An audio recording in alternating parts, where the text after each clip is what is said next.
Welcome back to My Trauma's Chronic, but I'm iconic. Today, I'm excited to introduce you to our special guest, Sharon White. She's the director of a dynamic consultancy firm that works closely with local authorities, schools, and third sector. With her wealth of experience and expertise, Sharon is dedicated to addressing educational inequalities and promoting positive change in our education system. Her consultancy firm is committed to creating inclusive and equitable learning environments for all students. We are thrilled to have Sharon join us today to discuss the important topic of inequality in school exclusions. Sharon is passionate about tackling educational inequalities head on, as they should be, and creating a more inclusive and equitable education system for all students. In this episode, we'll be diving deep into the issues of school exclusions and exploring the disparities that exist among different groups of people, especially marginalised and underrepresented people. Sharon will be sharing her expertise and shedding light on the root causes of inequality, the consequences of exclusions, and strategies to promote equality and inclusion. It's going to be an eye-opening and thought-provoking discussion, so without further ado, let's welcome Sharon White.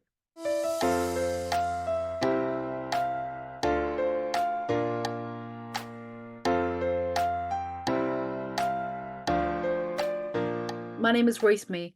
I'm the one that runs My Trauma's Chronic, but I'm iconic.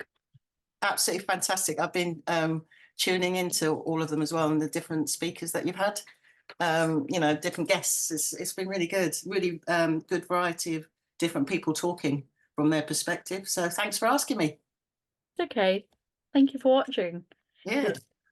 It's like I feel like I've been reading some of your LinkedIn posts, and I was like, this person will be great because they're really passionate Oh, about yeah. education, and I feel like education is really important because I feel like when education is not right, that's when a lot of problems start. 100% agree.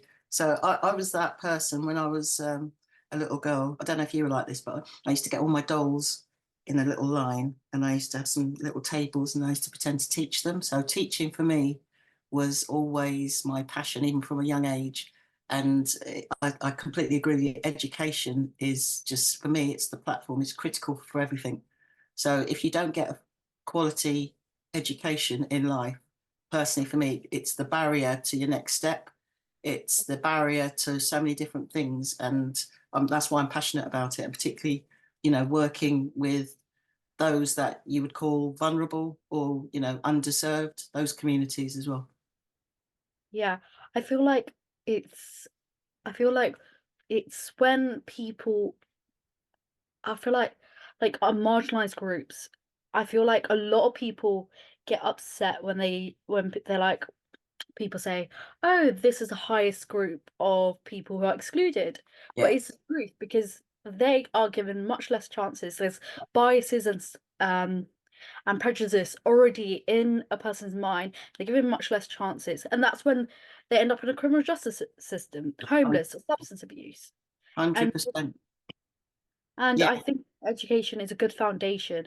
Whether you learn something or not is not important. It's somewhere where you are from, 8 o'clock in the morning to 3 o'clock to Mm. safeguard you because people will be like, this person's not in school. And Mm-hmm. they're easy to exploit, they're easy to Yeah. groom. Yeah. 100% agree. And I think you've touched on it. It's that intersectionality, Mm, so it's not just about, so we all know the stats in terms of who is excluded. So it's a certain demographic, it's in terms of the social class, it's a certain demographic again, in terms of the most vulnerable, looked after children sometimes, it's the intersectionality aspect. And then it's almost like a perfect storm in the middle of who is always excluded. And for me, the inclusion charter that the London's Violence Reduction Unit, they were launching last week. I don't know if you were following that at all, no. but that's something the mayor's actually he's signed that off, and he's launched it with the BRU team. That's something that I started whilst I was there, because it's getting that pan London approach to inclusion. What does that look like? Um, I just think, for me, we know the stats, but it's just going round and round in circles, and it just causes a trauma for those particular, young people. Hmm. I feel like a lot of organizations like to throw the word diversity, inclusion, equity. You know, it's great buzzwords, it's great, but I'm like, but you need to walk the walk, you can't just talk. And I feel like when people want, you know, these, you know, when they want to meet their status quos or Yeah, quotations or whatever, they want those people, but you need to be able to meet their needs. Is I look up to more at schools who refuse to have a certain group of people than those who let a certain group of people in and not provide them the support that they need. yeah. I think that's a good challenge, because what some parents, particularly, in terms of that intersectionality bit, children with special educational needs, and what is lacking in the whole system for those children, those families. Because for me, the whole send, that send code of practice, whatever you want to call it, it's just that it needs a complete reform. It's just not fit for purpose, because we know there's rising needs. It's not holistic. It's not holistic. It's not thinking about the needs of not just the child, but the family. And then, you've got parents trying to push through sometimes the most exhausted families, trying to push through to try and get their voices heard so that their child can get that place. So just going back to your point, I completely think there is a dichotomy between, that term, we can't meet need. You get that a lot in schools. We can't meet your child's need. And I think that's been bandied around quite a bit. And I think we just need to be careful with that, because it's about whole school inclusion. But I think, on the other hand, I'm a big champion of those specialist provisions, including alternative provision, and those special schools as well that do a fantastic job in specialising in the primary areas of need that need to be honed down, and working holistically with the children and the families. So I do agree with you, but I think it's almost not the culture, but it's a fight that a lot of these parents have to, from a parent's perspective, I'm talking about, with their child with special educational needs. It must be really exhausting. I've seen it close hand, and I think it's just not fit for purpose at all. It is definitely not. And one thing that I've discovered, whether it's like mainstream or, you know, specialist provisions, they Mm, prefer you to have one set of needs. yeah, And yeah, it's very unrealistic from my personal experience. Like my SEN caseworker, amazing lady, she like, you know, put any schools in London that she thought was suitable to meet my needs and my educational needs. She yeah, said all of them my referral. yeah. Only only one school got back. I say two, but it's one. It was actually one. One school got back Across London. the whole of London. And it's because they're like, okay, we can meet your autism needs, but we can't meet your ADHD needs. Exactly. We can meet your This is it. ADHD needs, but we can't meet your autism needs. We can't meet your mental health needs Yeah, or your trauma needs. yeah. And it's like, but no person in the world, even when you're born, no person comes into the world with one set of needs. 100% agree. I mean, this is why this podcast is really good, because you're shining a spotlight on neurodiversity as well. Because don't you think we're all on the spectrum to some degree? And this neurodivergent aspect and neurotypical aspect, we could have a big debate about that. But you're right; it's a spectrum. So it's not just, you can't put young people in one box. It's complex. It really is complex. But I think. I'm not sure if the training is 100% available, in terms of, again, it's back to the question about resourcing, about, quality staff. I'm not sure that's in the system. That's what I would say, really, because there needs to be more training in terms of adaptability for neurodiversity, or within children, and the families, and how you work with them as well.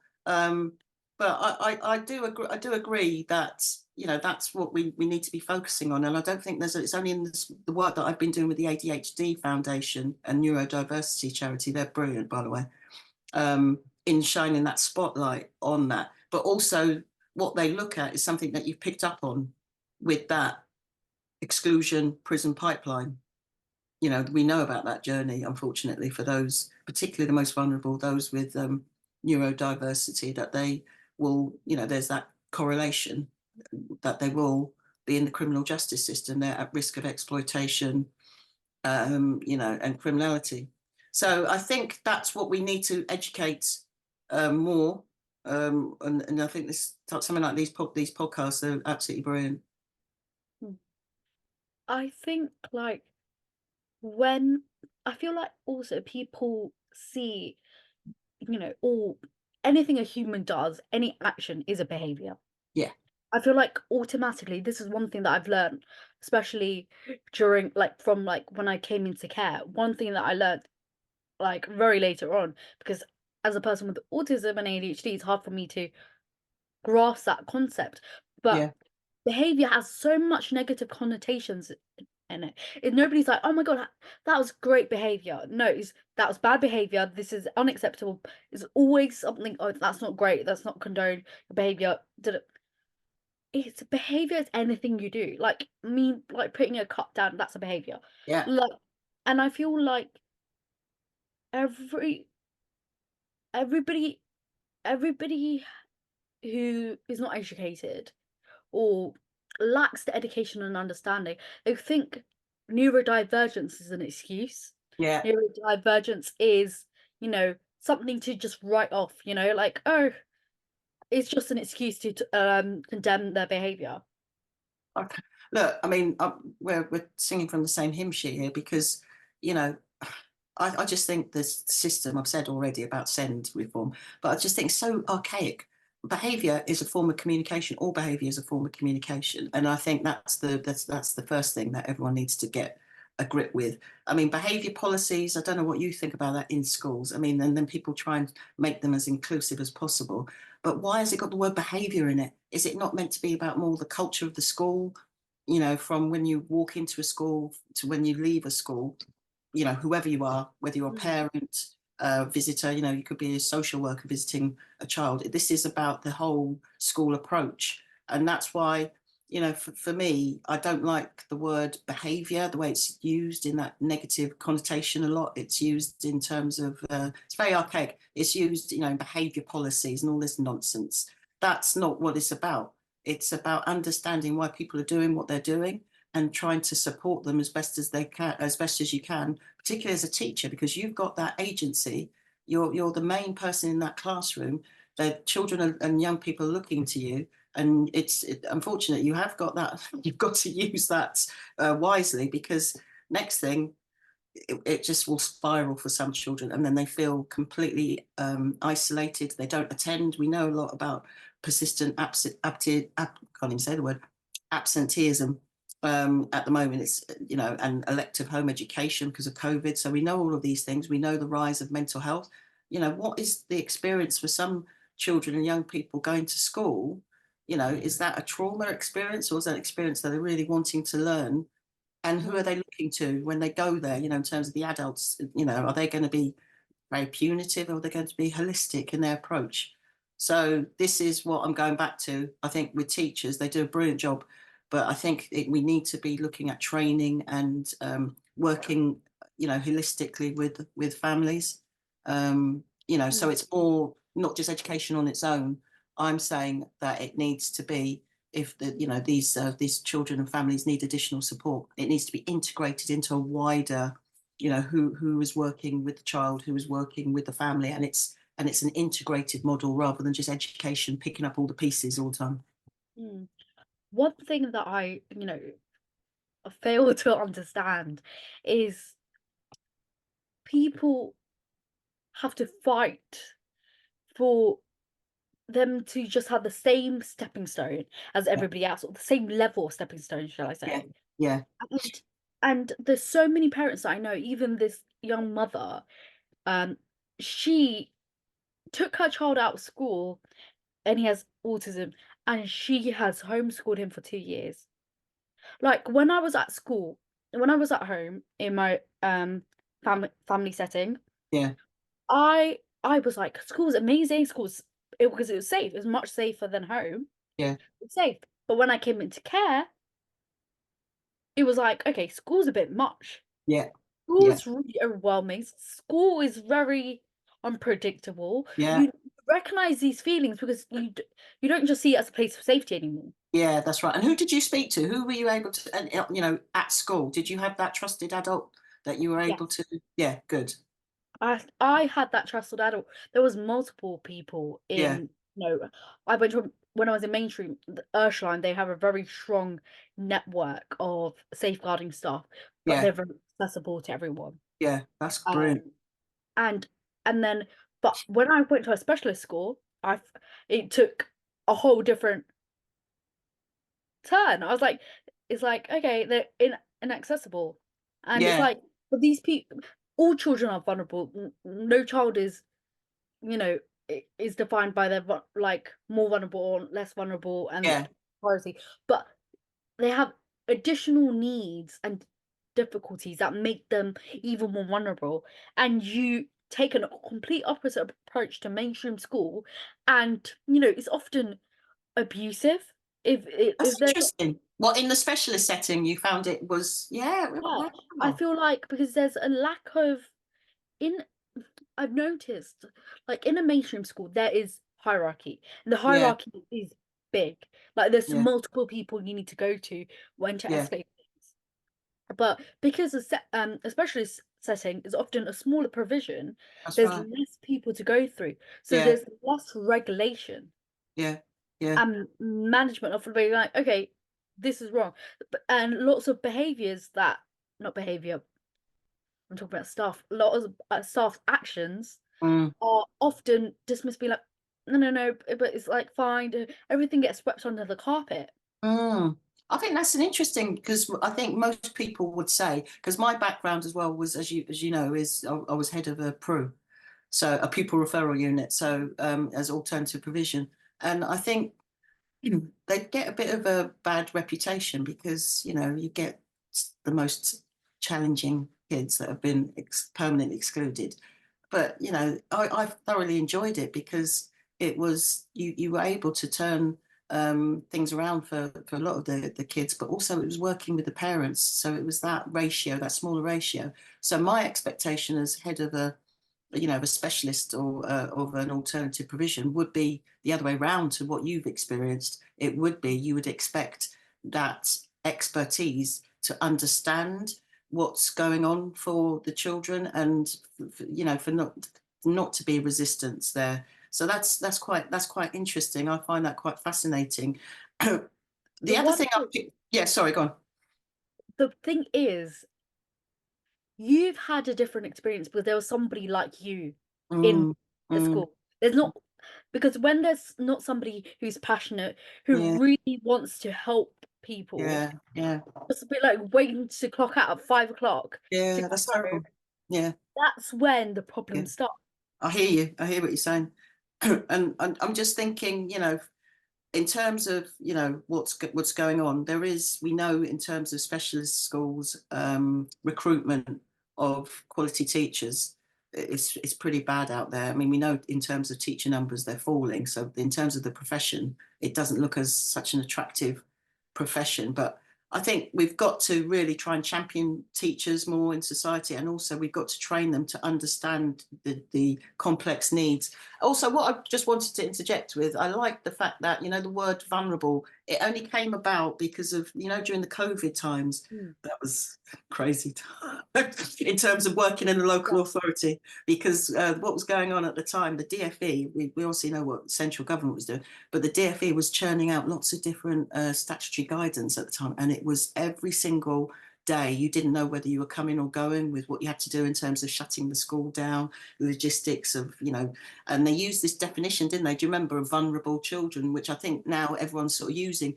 So I think there's something there of just, even when you said it, and I liked what you said, in your previous bit about even the term vulnerable. Who is vulnerable? I mean, so I think we need to be looking at it more from an intersectional lens, and trying to address needs for those additional needs. I think that's something we've got to reframe things.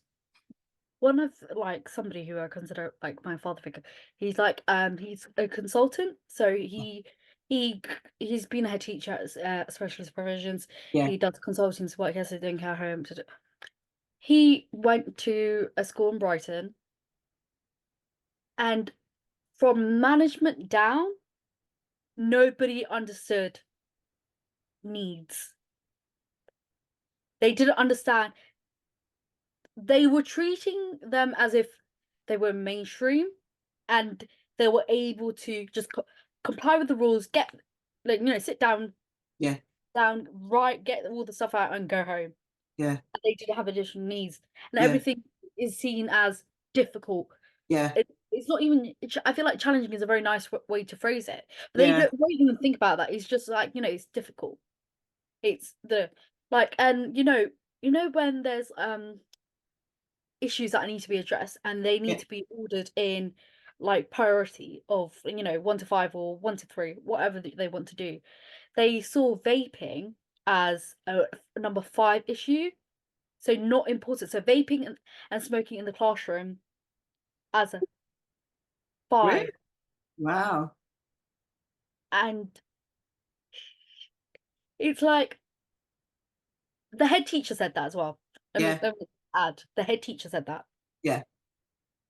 It's what is your, I think this goes back to what we've been talking about ethos and the culture of schools, isn't it? And it's from the top down, isn't it? And we've got some excellent leaders. It's a very lonely business being head teacher or executive head teacher, and some are like executive of many schools like multi-academy trusts, and goodness knows what that's like. But I'm just saying it is a very lonely job at the top. But at the end of the day, why are you there? The moral purpose is this is about improving the outcomes and positive destinations for our next generation. And sometimes can we all lose sight of that? Yes, but we've got to go back and think, why are we doing what we're doing? So that's why my company that I've started now, because I was, like I said, my background was education. I was a teacher, then I became head teacher. I was always more in the pastoral side of things. So I Mm. was a bit of an outlier. I never was like head of science or something. My background was DT, by the way. You'd never guess that. But Really? yeah, I was more arty. But do you know what? In 1997, I'm that old. The government at the time said, "Oh, there's shortage in DT." I'm quite arty, so they said we'll pay you people to get onto to get on onto to do DT as a PGC. So I thought, go on then, let's go for it, because there was a shortage at the time. So I I love did a DT, delayed cutter. but I used to. Do you know what? It was really good lesson though, because I worked in different places. I worked in one posh school. I've got to say, this will make you laugh, and it was a private school in Surrey, and the kids, it was DT, it was resistant materials, and they used to normally in a mainstream school you'd produce all the resources like the wood and the acrylics, etc.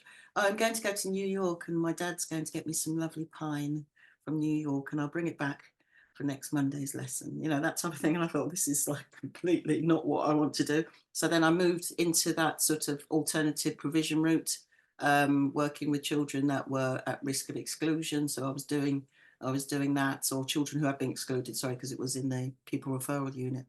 And I'd done a mixture of also working in special school with children with social, emotional, and mental health, which, some people might say they're sort of similar, but one's alternative provision, one's specialist provision. So that's what I ended up doing. But what I then did was I moved over to local government, because what I was seeing was children who were being excluded permanently.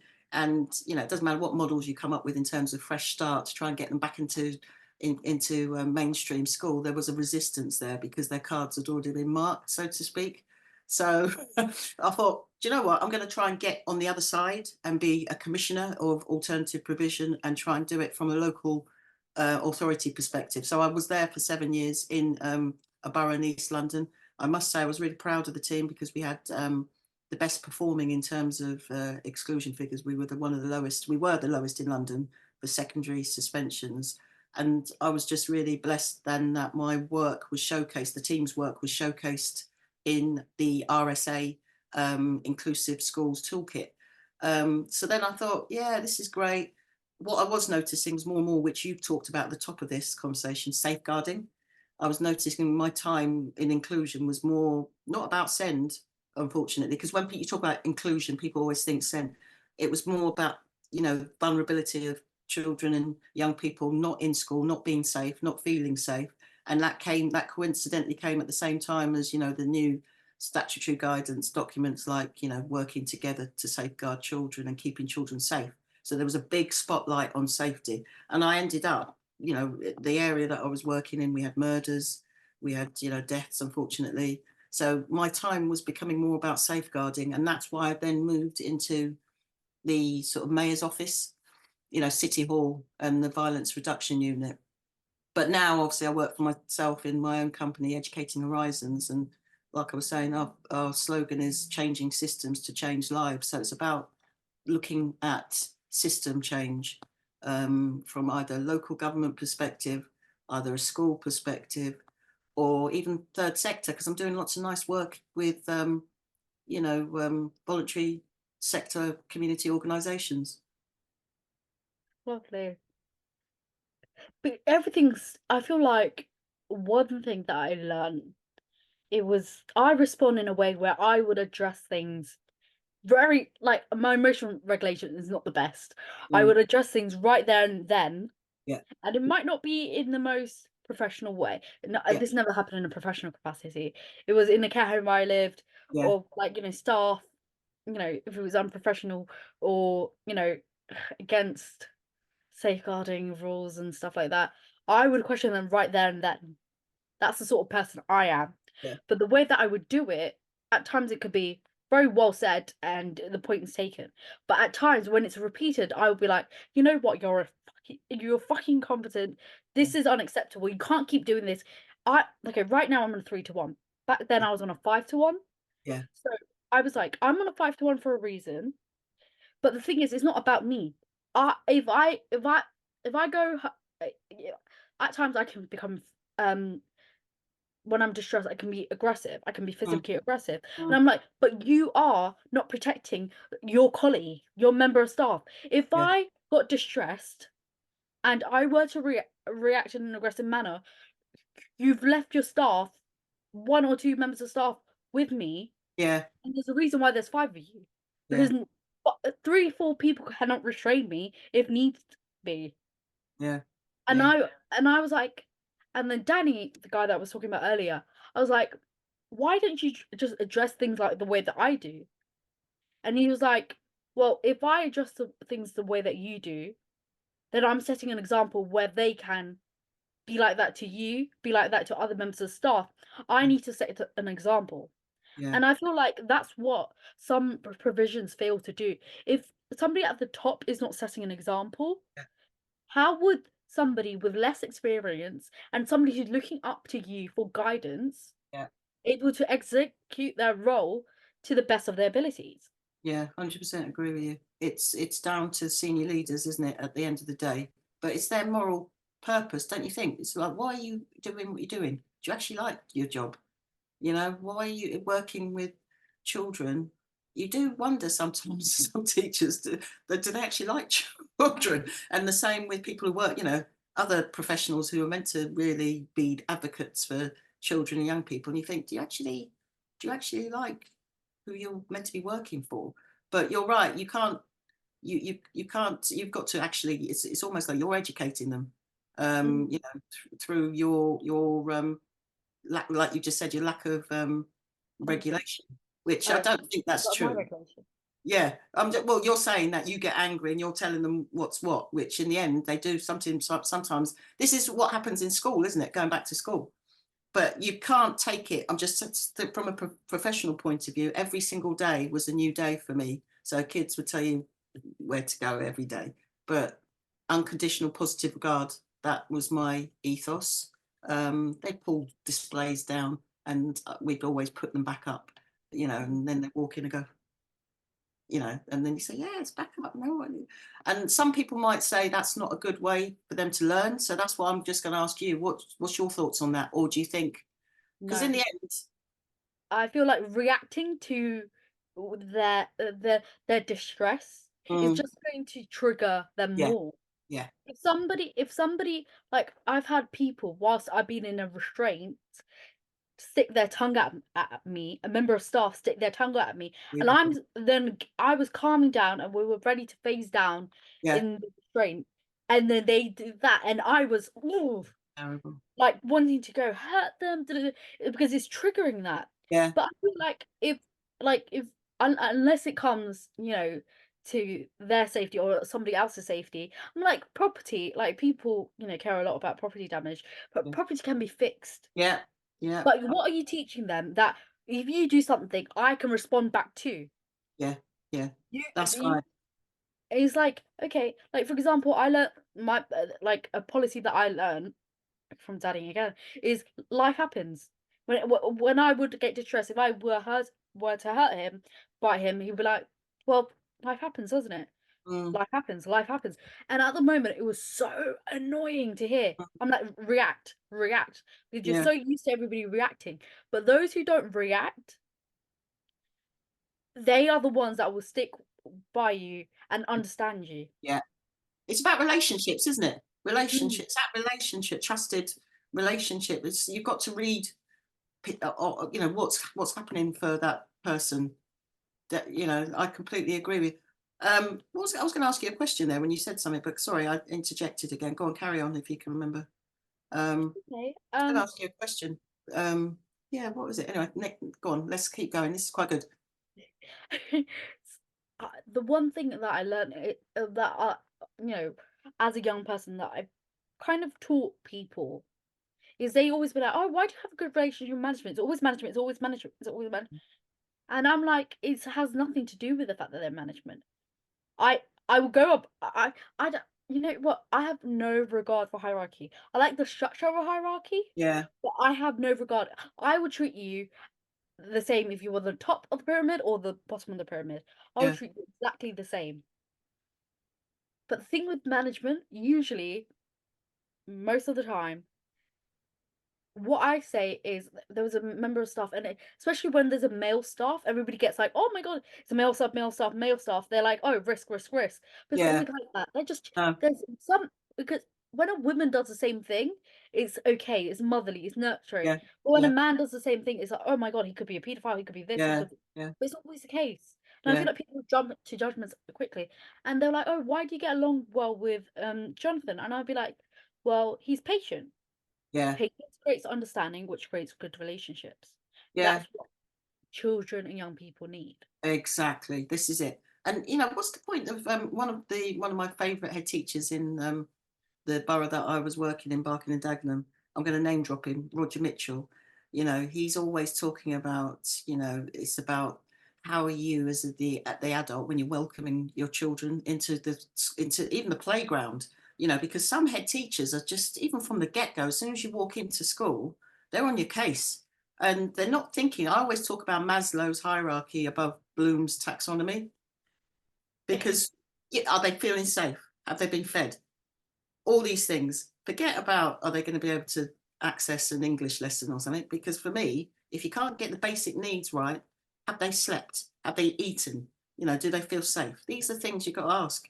And Roger Mitchell is a big, the head teacher at Ripple School in Barking. He is a big champion of that and the emotional available classroom, he calls it in his primary school. And he's a very big advocate for inclusive practices. But he's had lots of tales of young people. He's reprimanded his staff if they've gone in, at the get-go, at the gate, when the parents even stood there. Why are you late? That's not what it's about. It's about, nice to see you, and then you can deal with it later. Nice to Mm. see you, lovely to come on, we're gonna have a good day today. And I just think that's the going back to it, as a leader, you hold that. It's not you hold. It's so important. You've got to don't mismanage that because children, especially young children as well, they will look up to you, like you've just said, whatever role, even if it's not education, it could be like you just said in the care home, whatever it is. When you're a leader, that's what young people are looking to you.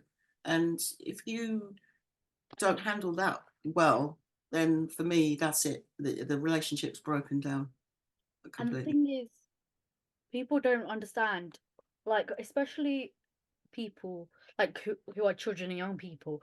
Once there's something that blocks a relationship being built, that's the end of it. It's not like, oh, I'll give you another chance, another chance, another chance. It's once one thing happens, that's it. Gate Yeah, closed, not engaging, yeah, don't want to come in. And I'm like, I'm like, uniform is the last thing like that's on their mind.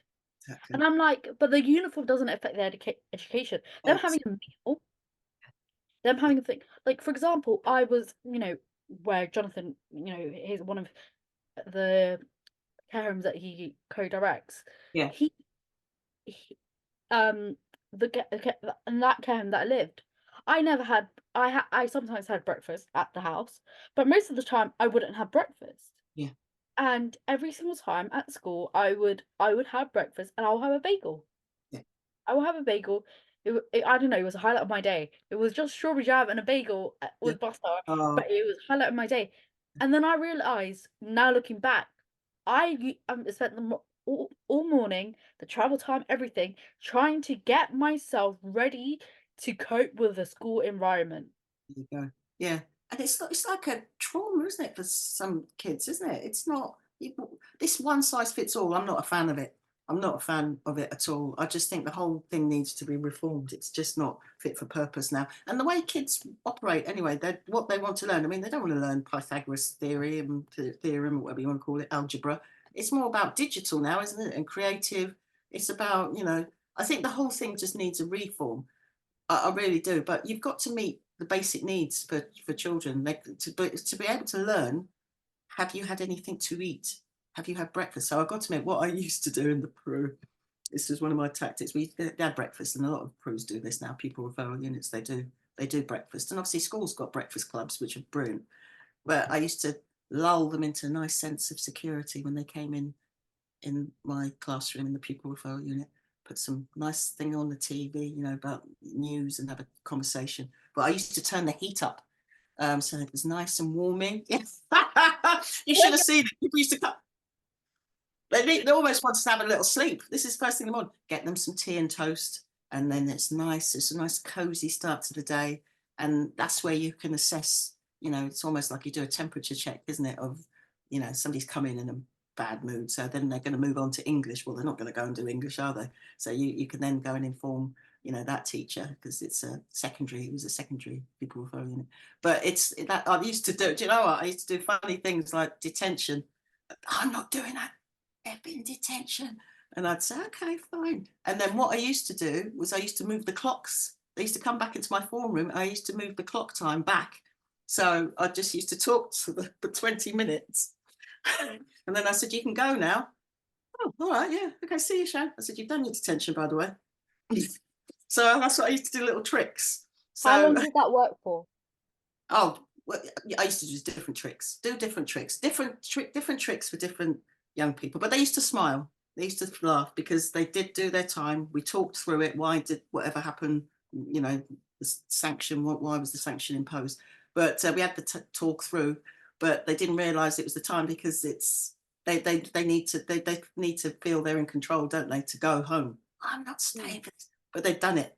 So just little things like that. That was actually quite funny. But lulling them into a nice sense of warmth and security with turning the heating up in the rooms, because yeah, a lot of them in terms of their home life and housing wasn't good. So coming to school was the place of safety for them, definitely.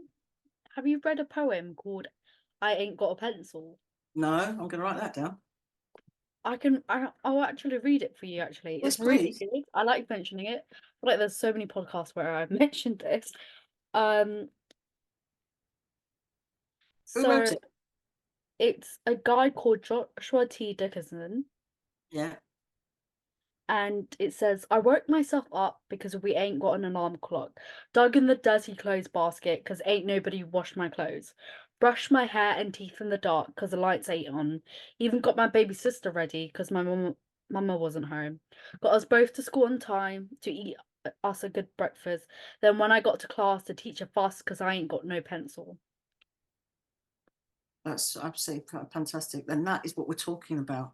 This is what I'm saying. Is that the big thing that we're looking at here? That you haven't got a pencil, or your uniform's not right, or you've forgotten your PE kit, or whatever. The child has come into school.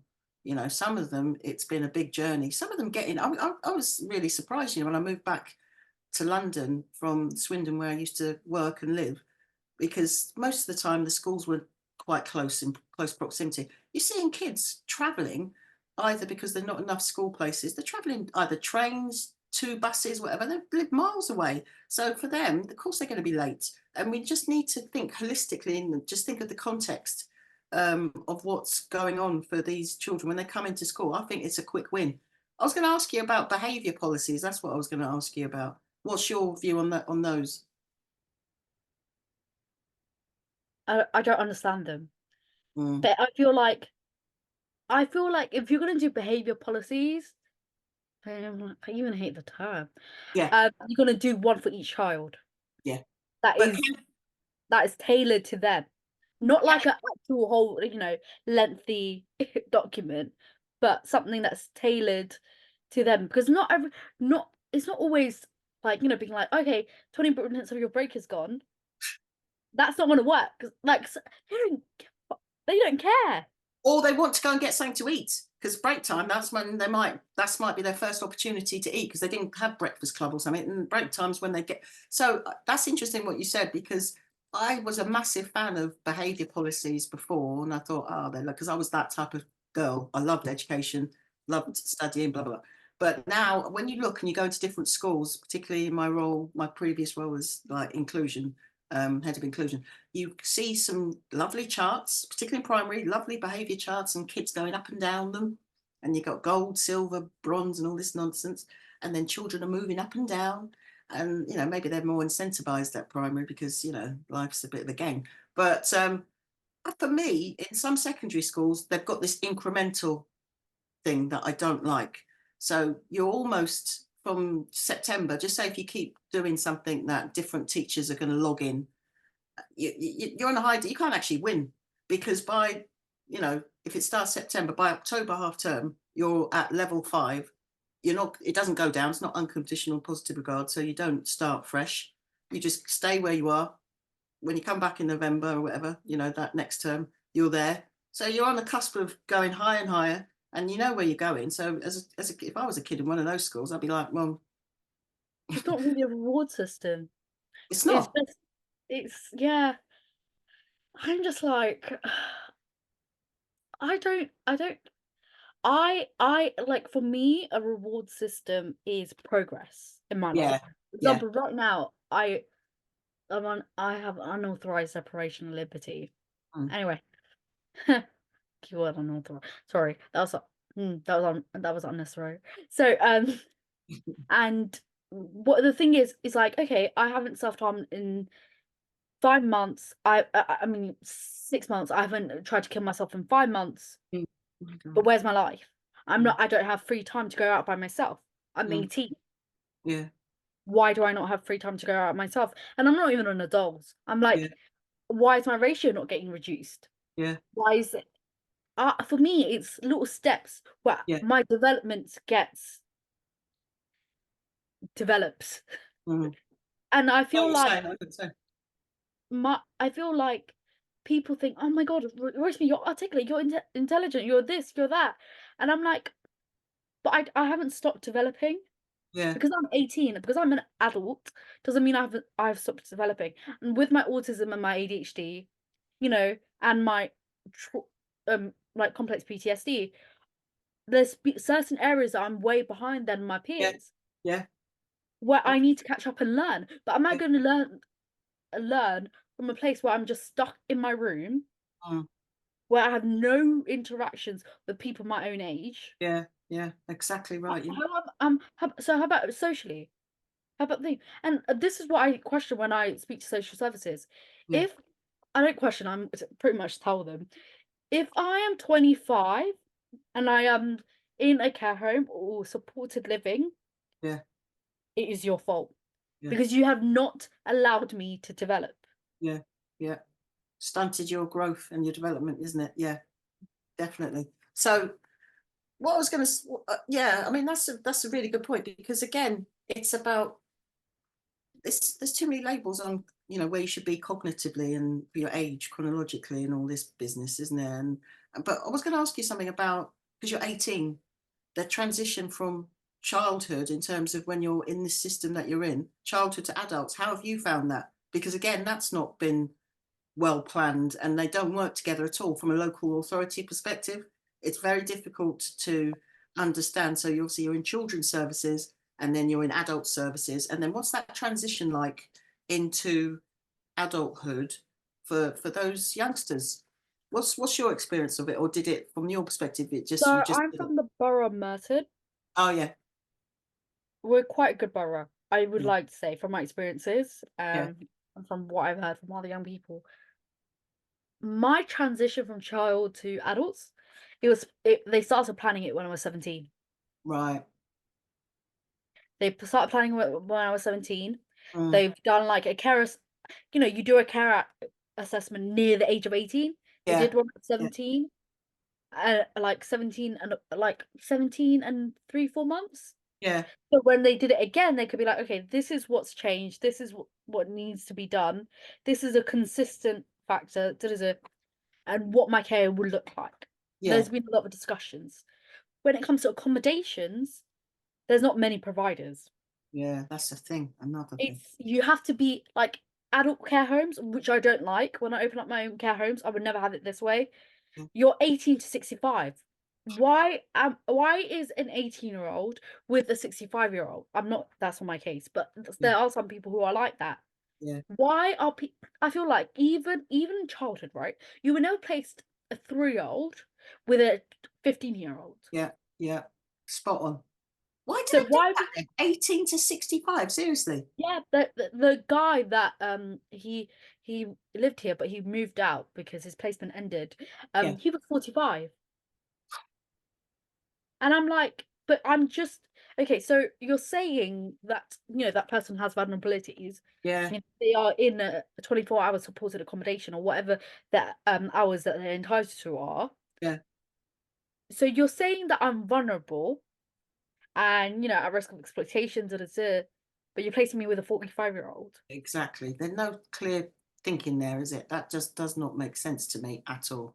And I'm like, if it's somebody, I would, I feel like I wouldn't like if in care homes, I found this ridiculous when they Mm, place 11-year-old with a 15-year-old, even though there's a small age yeah, gap, there's that still is big. at different stages of Yeah, development. yeah, 100% agree. I Yeah, would, I would, you know, from as an 18-year-old, I will be happy to place with anyone up to the age of 25, mm, even though mm, that's big. yeah, And if you're in like adult care, you're pretty much going through the same stage of life. yeah, yeah.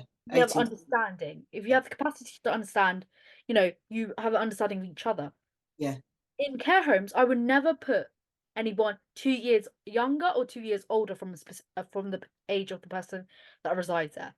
yeah, And I feel like what people don't do in adult care is in child social care. If you're in a residential home or a supported living, every single person that wants to move in, their social worker will be in contact with every single person who resides their social worker.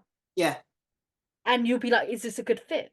yeah, Okay, Roseme's on a 3-to-1 and they're gonna be on a 1-to-1, but they don't need that much um assistance with their care. yeah, But they have autism, let's just say they have autism. When Rosemary gets distressed, she might be loud, and this person's really sensitive to yeah. noise. That would make them really distressed, but you wouldn't place them two together. So there's more planning in children's on that front, but not Yeah. in adults. In Yeah, that's adults, it's interesting. like, okay, in adults, it's more about money. Money speaks more than needs. Money speaks more than anything. Yeah, yeah. And it's just not, I've noticed it even with my kids as well, with when they sort of moved from um school, mainstream school, they went to college. It's just the lack of care and level of, just, it's not the same. I'm not a big fan of that, you know. I'm not sure, because some kids just do not want to stay in school until 18, do they?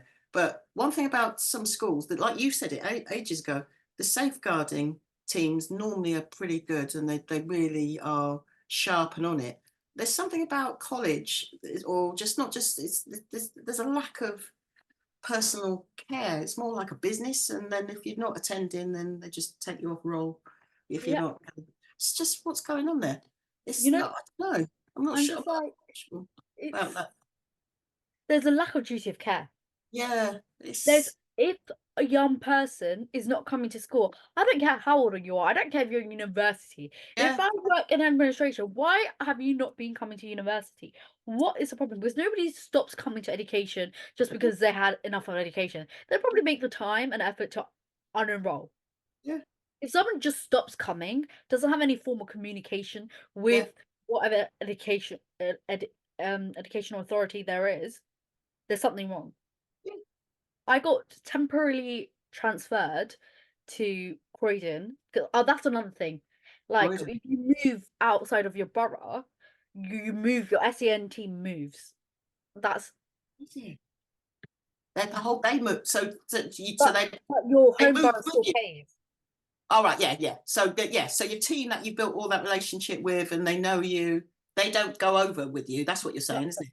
Yeah, of course. Well, Yeah, I don't know, but most of the time they do not. yeah, But Merton, what like I'm talking about Hall of London's yeah, experience. yeah. Most of the time they don't. But Merton, they go with you. They don't just like they're like, Wow, this is still our child. that's Like really good.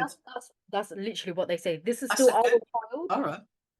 So we want to know what's going on. So, well, I just ask you about a lot of what I was sort of commissioning in Barking and Dagenham was looking at the brain, and because you talked about regulation, and I think it's interesting, isn't it, and how the brain works. And we were trying to get it's called the Thrive approach. I don't know if you're familiar with it, but Mm. we sort of commissioned it across the whole of the schools in Barking and Dagenham, and there was a good take up. This was quite a number of years ago now, and they're still going on. I think they're going to do some Thrive hubs, which I did sort of try to start before I left. So we've got in each locality, we've got some Thrive hubs that is led by the schools. So what they do in the Thrive, they look at attachment theory, they look at the brain, fight, flight, freeze. Well, there's another one now, isn't there? But it's all about how your brain develops. And it just helps teachers or just people working with children, young people, it helps them to understand that you may be chronologically a certain age, but the brain, because of trauma, which you've talked about a lot in your podcast, it's about trauma, isn't it? How your brain can change through trauma. So I was just quite interested to have you sort of done any sort of work or anything on brain? Because you talked about regulation, and what are your thoughts on that training for people in the care system as well, understanding that. I feel like trauma informed care needs to be done throughout. Yeah. Every step needs to be trauma informed, and I feel like from schools to care homes to Mm. psychiatric wards, anyway, on a separate note, psychiatric wards are not meant for people with trauma. No. They're not. But I think every approach needs to be trauma informed, Uh-huh. and people don't understand, like, even like they think, oh my god, this person has anger management issues, Mm. this Mm. person's evil, this Uh, person's bad. y- But like physically, our amygdala is yeah, much yeah, bigger yeah, than like the average person. exactly. That's what And I'm I'm saying. like, it's scientific. Yeah, Like, that's what I'm saying. Yeah, yeah. Physiological as well, isn't it? So people got to have an understanding of that. And I agree with you, because this has been bandied around a lot, this trauma informed, isn't it? What does that actually mean for some people?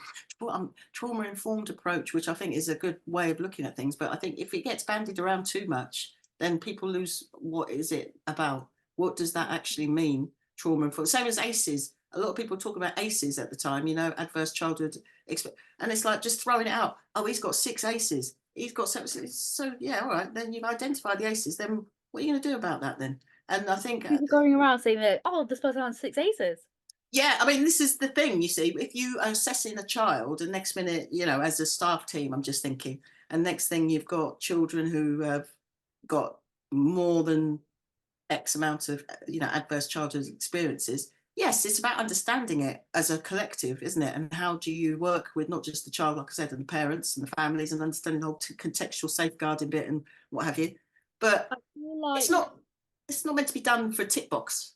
Do you see what I mean? mm, yeah, I feel like EHCP plans are very much copy and paste from multiple different documents. Terrible. And I'm like, okay, it says like for example, my one would be like Rosemary came into care at 14 years and 7 months. She's gone through physical, emotional, verbal abuse from her parents, and sexual interfamilial sexual abuse from her Mm, mother's two brothers. mm, Okay, so what? What are we exactly. going to do with that information? How are we going to help her? What support does she need for her to thrive in education? It's all Ex- informational. We know the information. I can access like you don't even need a report to say it. I can just like you can just email a social worker and get all that written in an email and sent back.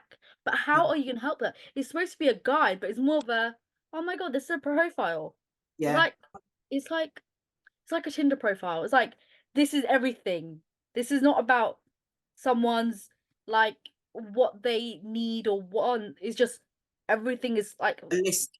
base And level. also, do you find it's always copied and pasted, like you said, isn't it? And then it's different colours in some people, isn't it? The EHC, the narrative is some because a lot of different people have written it. So then next minute you've got a different person said something and there's a different colour. Or even some of these plans were written when the child was in primary and they're still using the same language. That's on that document when the child's about 15, 16. It's like, are you going to amend that or something? I just think that needs to be looked at as well. You know, EH. the one thing that I did was this was a few years ago, but I was like, I'm not happy with this. And this was like I was just like sometimes this might sound crazy, but I like to read my documents like Good. again and again Yes, and again. it's you. Yeah, it's about you. Good for Mhm. you. And I'll be like, you know what? I sent it to my social worker and I sent it Yeah, to Maxi and work. I'd be like, yeah, this is shit, redo it. I didn't say yeah, those words, but I was like, yeah, this what is this saying? yeah, Nothing. yeah. Did they And do it was it? yeah, Good. So it talks more about where you are at now rather than when yeah. you yeah. And then I've got to admit, another friend of mine, Susan Douglas, she's head teacher at Hopewell School. She really champions therapeutic support. She's got a fantastic therapeutic team in her school, and I wish I had that because I think that's a given, isn't it? That we need to have therapy embedded in all schools, really, because going back to our discussion about trauma informed, I think Yeah. really maybe not every single teacher is equipped. You can do a quick broad brush training on it, but not every teacher wants to even think about it because they've come in wanting to deliver ICT. Their specialism is ICT and they want to just deliver it, or the specialism is maths and they're not thinking about How are trauma. you gonna deliver ICT if you can't? It's like sometimes I feel like sometimes 1 plus 1 Equals three. is 7, 23. Yeah, yeah, I'm like, I can't like literally I can't show you a working it out or how to figure out 1 plus 1. yeah, Like yeah. what am I gonna do? Draw two apples? Like But you see, that's the model, though, the secondary model. See, obviously, in a primary model, you've got more of a nurturing environment. It's one teacher, isn't it, normally, that sometimes follows you all the way through, isn't it? As like a mother figure type character, all moving all. And it's nurturing, and you've got that relationship with parents. You're able to have that oversight of what's going on for the child because you're with that child all the time, even for 1 year, and then moving on. With secondary, it becomes more like a business. So then, you're moving from class to class. You've got different teachers, different profiles. You've got teachers who want to deliver their specialisms because that's what they've done their training on, and they just want to. And also the pressure of data, Ofsted and ratings, and Ofsted looking at progress data, etc. So they've got to obviously conform to that. And then you've got others who do a brilliant job in terms of pastoral safeguarding and trying to really get that training cascaded across the whole school, trauma informed, adverse childhood experiences, contextual safeguarding, all of those things. And they there's love the sometimes, buzzwords as well. They add it yeah, into their mission statement. that's true. That is true. That is very true. And it's the word, and I think trauma informed it's a good mandate, but I think this is what I'm trying to say. It's what does that actually mean really on the ground? So we've covered quite a big range of things, haven't we? We've talked about, what does inclusion look like? And we've mentioned a couple of good practices going on. We've talked about trauma. We've talked about, yeah, quite a lot of things really. I didn't, you know, what does changing systems to change lives mean, you know, in terms of what I'm doing in the future. So it's going to the places of influence and trying to Fight the advocate. power. Yeah, that's what it is, exactly that, and advocate for those, you know, families, those children that I've been talking about. And I think that's my mandate to do that. I'm passionate about it, so you know that's what we can do, and we've got to do it collectively. You can't do it on our own. We've got to Mm. come together. So these podcasts are absolutely fantastic. You know the way you're bringing people together, because we've all got a common goal, isn't it? Really, to empower, you know, to really champion, particularly young people as well. And I think we've, you know, we that's we want something we've all got in common, really. But it is very, very hard at this moment with this pre-election time, because I think a lot of things are up in the air in terms of, because money is very, very tight for resourcing. You know, Yeah. when you're talking about education, you're talking about, they keep saying, don't they, this government, oh, we've invested most money ever, you know, Labour government. I mean, I Well, don't it's want to make growing, it my political. love. It's growing. Yeah, So the we're needs are growing. shifting again. Yeah, the needs are growing. And then obviously we've got a London mayor who, like I said, he's championed the inclusion charter. But again, we've got a mayoral election, so are things going to change? I'm sure he's going to get in, but Yeah. I think it's going He's to. he's a guarantee, pretty much, isn't he? I think I think he'll get it, but I mean, there's obviously a lot of people, you know, anti-ULEZ, but I think so. But he always, I mean, free school meals for every primary school child in London, and you know, like I said, inclusion, and I think violence, though, early identification, going back to full circle, is about, if they're not in school, like you said this as well, you've got to really start thinking about absence. So it's not just exclusion, because exclusion is obviously a day lost from school, but you've got to start thinking about absence. Where are they if they're not in school? Children, if they're not in school. And I just think that, you know, once it gets to secondary school, going back to what I said about, you know, sometimes you could be living miles away from your school and you're getting multiple modes of transport to get to school. Mm. Um, Parents are working very hard, you know, because of the cost of living, working very hard, and they've not got that ability to be able to check and see if their child is safe going to and from school. And that was something, again, that I created in Barking and Dagenham, you know, collaboratively with other services. It was called Lost Hours. And between the time of 3 and 7 p.m., we were seeing a spike of activity affecting young people. You know, some of it was like antisocial behaviour, some of it was like serious violent incidents.